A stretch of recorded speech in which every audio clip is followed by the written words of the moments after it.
O áudio que vocês vão ouvir agora é parte do podcast Xadrez Herbal. Caso vocês queiram ouvir mais sobre esse assunto e outros temas de política internacional, é só ir em xadrezherbal.com. Bem, passemos agora para a coluna da professora Vivian Almeida, que, como o Felipe já tinha adiantado, vai tratar do sistema SWIFT.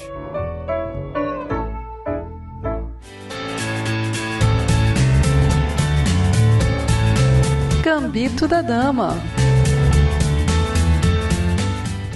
Olá, pessoal. Eu sempre começo a coluna esperando, desejando que estejam todos bem, mas vamos combinar, uma geração que já está se acostumando a vivenciar episódios históricos dessa envergadura, já deve ter desistido de ficar tudo bem. Então, vamos lá, vamos seguir. Essa semana eu estou lendo um livro super interessante, um livro de boas, tranquilinho, assim, bem romance para passar o carnaval, não carnaval do Rio de Janeiro, que se chama Belo Mundo Onde Você Está. E, enfim, dando spoiler, fala um pouquinho sobre a passagem do tempo e como a gente é afetado afetado com o volume de informações e como que a gente não consegue absorver isso, como a gente não consegue vivenciar uma tragédia a tamanha velocidade e a incidência do tempo da nossa era. Então, muito provavelmente, a gente, sei lá, lembra onde... É aquela coisa até meio esquisita, né, aqui no Brasil, né, onde estava quando as Torres Gêmeas colidiram, ou sei lá, quando o Brasil foi tetracampeão, enfim. Mas agora, como se na verdade essa lógica do feed fizesse com que a gente vivenciasse tudo ao mesmo tempo e não conseguisse de alguma forma se debruçar e entender os efeitos e a magnitude desses efeitos. Para a gente tentar de alguma forma mitigar essa angústia, né, essa angústia da letargia de não poder pensar e elaborar e pensar nas consequências, uma das formas, uma das estratégias é a gente segmentar as análises. Então aqui, hoje, com relação ao que está acontecendo na Ucrânia, a gente vai falar sobre o aspecto econômico/financeiro. Então hoje eu vou falar um pouco sobre finanças, coisa que eu não falo há bastante tempo na vida. Vocês devem ter ouvido falar sobre o sistema SWIFT e como isso tomou os noticiários com a invasão da Rússia, com relação às possíveis consequências econômicas e financeiras da guerra declarada. E o noticiário foi tomado por várias siglas, por várias análises, dentre elas a ideia de que haveria a possibilidade da Rússia ser excluída desse sistema, que significa Sociedade de Telecomunicações Financeiras Interbancárias Mundiais. Mas vamos lá, o que é isso? Basicamente, o sistema SWIFT é um sistema de comunicação. É um sistema que vai falar sobre a troca de ativos financeiros entre países. Mas, na verdade, é um sistema, como eu disse, é um sistema de informação. Ele não é um sistema de pagamentos. Mas, ora, Vivian, se não é um sistema de pagamentos, por que então isso? Não é só um sistema de informação? Sim, mas, na verdade, primeiro, ele, de alguma forma, possibilita uma espécie de harmonização dessa troca de informações pela sua unificação. E isso, para o sistema financeiro internacional, é extremamente importante. Só para fazer aqui uma comparação, a gente agora usa Pix o tempo inteiro. Então, sei lá, você vai pagar o táxi no Pix. E aí você digita um número errado e esse número errado tem correspondência. Não é o número do taxista, mas tem uma correspondência. Você não sabe para onde vai o dinheiro. Tudo bem, a comparação ela não é exatamente porque o Pix é um sistema de pagamentos. Mas dá a ideia de que a não harmonização, a não convergência entre as chaves que esse sistema de comunicações oferece pode criar um impacto significativo. E quando a gente está falando de harmonização, a gente está falando da harmonização também do tempo. Porque se eu tenho um sistema unificado, por exemplo, a incidência do fuso horário ela pode ser mitigada.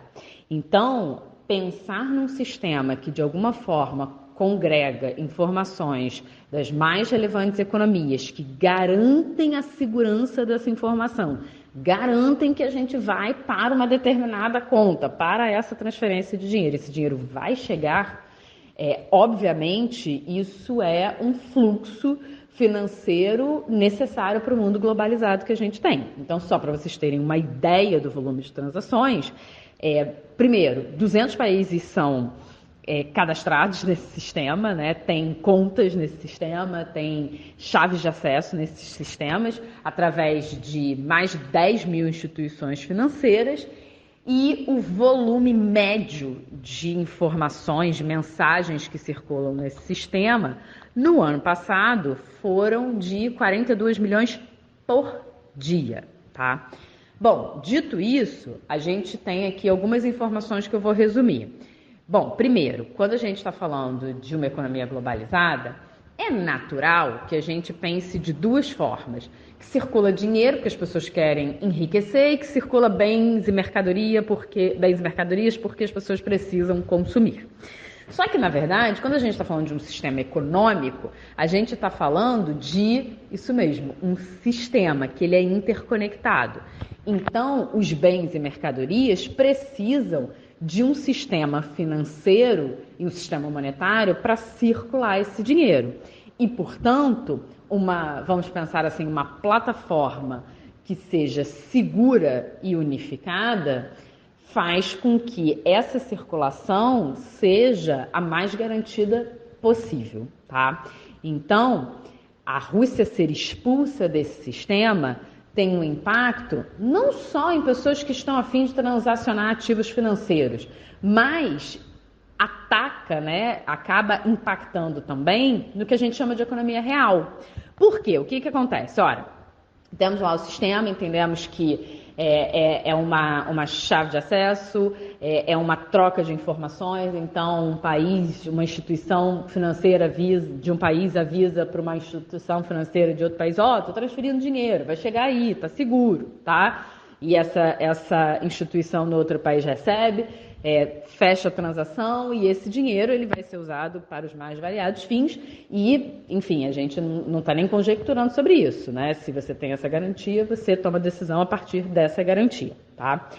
Se a Rússia sai, isso quer dizer que, por exemplo, a Rússia vai deixar de transacionar com petróleo e gás, né? Que é a preocupação meio que número 1 em termos econômicos com relação à guerra? Não.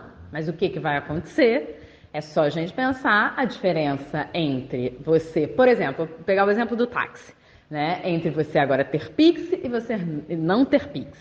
O que acontecia antes, gente, eu estou fingindo que não existe Uber, tá? É só para ser didática.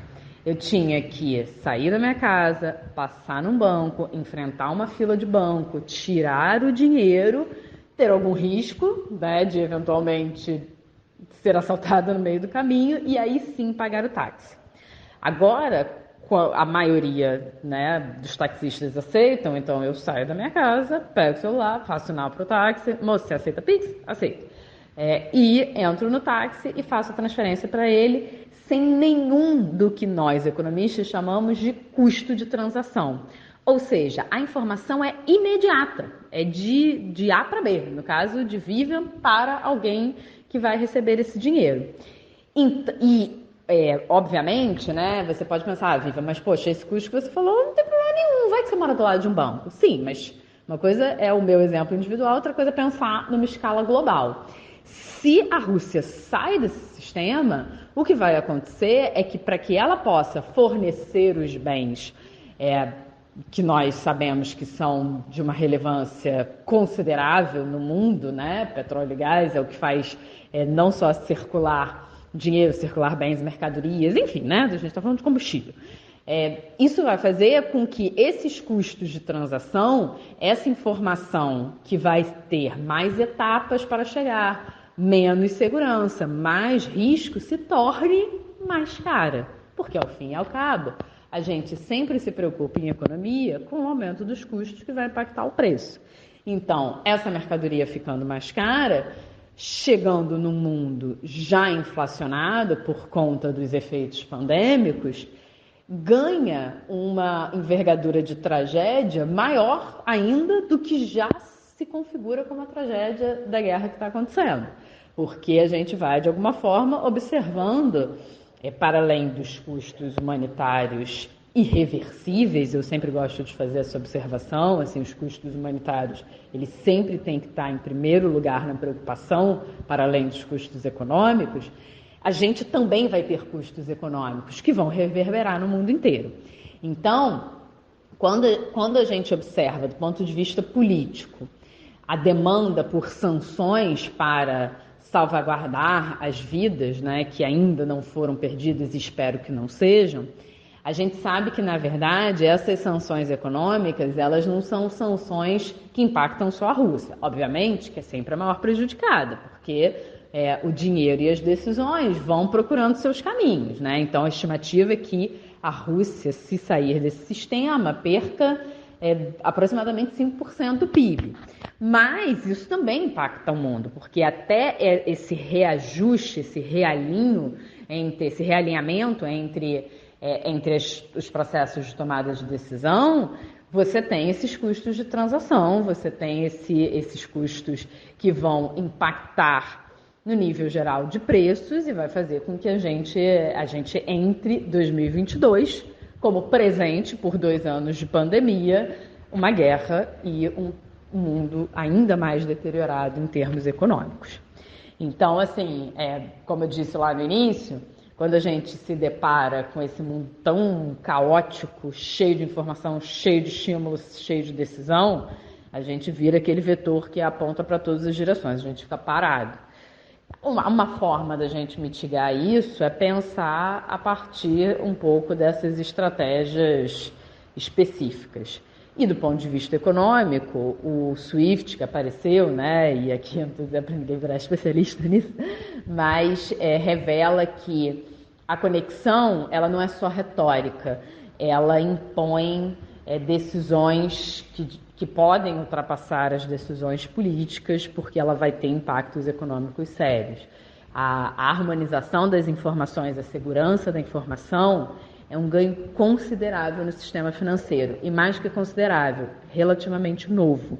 Esse sistema é de 1973, não é tão longe assim, né? A gente está falando aí na segunda metade do século XX, e a própria harmonização completa das informações também não é algo plenamente alcançado hoje. Mas ainda assim, de novo, né, a gente está falando de um investimento, de um sistema que tem 200 países, né, ou seja, enfim, realmente é quase a totalidade, e que conecta muitas instituições e que, portanto, torna a garantia dessa transmissão de informação perto da eficácia plena, e isso torna muito mais seguro. E, de novo, né, a grande consequência seria o aumento dos custos de transação, tanto das mercadorias, dos bens e serviços, mas especialmente do dinheiro que se movimenta a partir daí, né, com todos os riscos e subjacentes, e, portanto, a gente teria consequências ainda mais graves do que a gente está observando. Bom, gente, espero ter ajudado, enfim, se alguém tinha curiosidade em saber por que essa preocupação, espero que tenha ajudado de alguma forma a sanar essas dúvidas, e desejo um bom não carnaval para todos e um mundo um pouquinho menos caótico, né? É isso. E a dica eu já dei, né? A dica é o livro Belo Mundo Onde Você Está. É bem gostosinho de ler. Assim, é uma boa companhia para o carnaval. Tá bom? Beijos e até semana que vem.